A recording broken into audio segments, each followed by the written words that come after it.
Hey violins, this is a rundown of the violin two-part of The King's Fiddlers by Keith Sharp. Really fun tune and a nice showcase for second violins because you do get a lot of melody.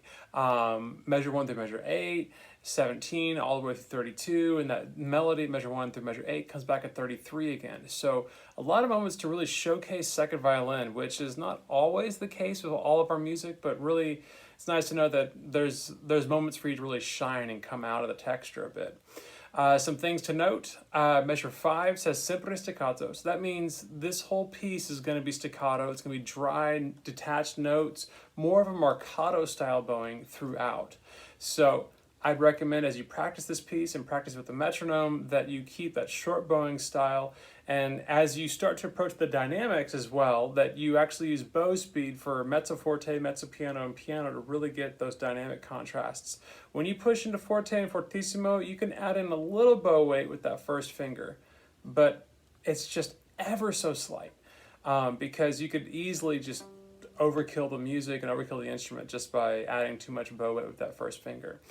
Also, when it comes to practice, I would definitely listen to the publisher recording at least once a day with the music in front of me. That way I can hear the part and I'm watching the part as well, and I'm getting how it sounds with everything else around it. Once you do all that, get out that metronome and start practicing this piece. Definitely really adhering to the tempo markings and also making sure that you're actually playing the rests in the correct spot. I'm setting my metronome to 120 beats per minute. You can certainly set yours to a slower tempo and build up from there. The last thing to really address is the key. We're in E minor and it's E natural minor. And the biggest thing that's going to happen for all violins, as well as the second violin part, is on the D string and G string, we have this hand shape, the 2-3, where second and third finger are really close together because they have half steps in between them. But when you go to the A string, you're going to have to bring that second finger back. So you really got to have a second finger that's smart and can jump back and forth. That comes into play 17 through 32, where you have that sort of a second theme melody that comes out, and it's really important to get all those C naturals that start happening with the F sharps that actually are in the measures around them as well. So you're on the A string, you're on the D string, A string, D string, back and forth.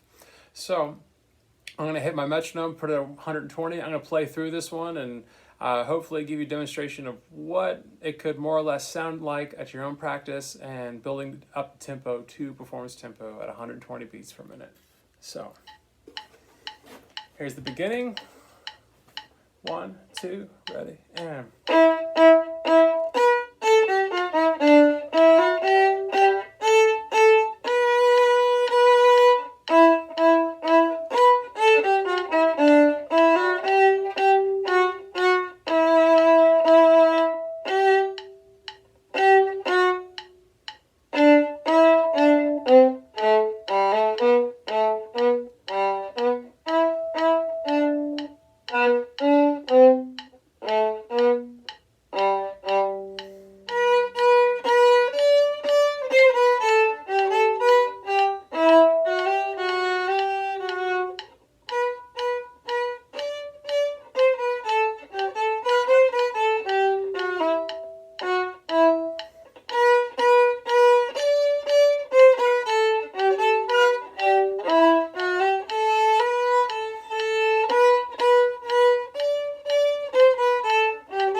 So, like I said, really fun piece.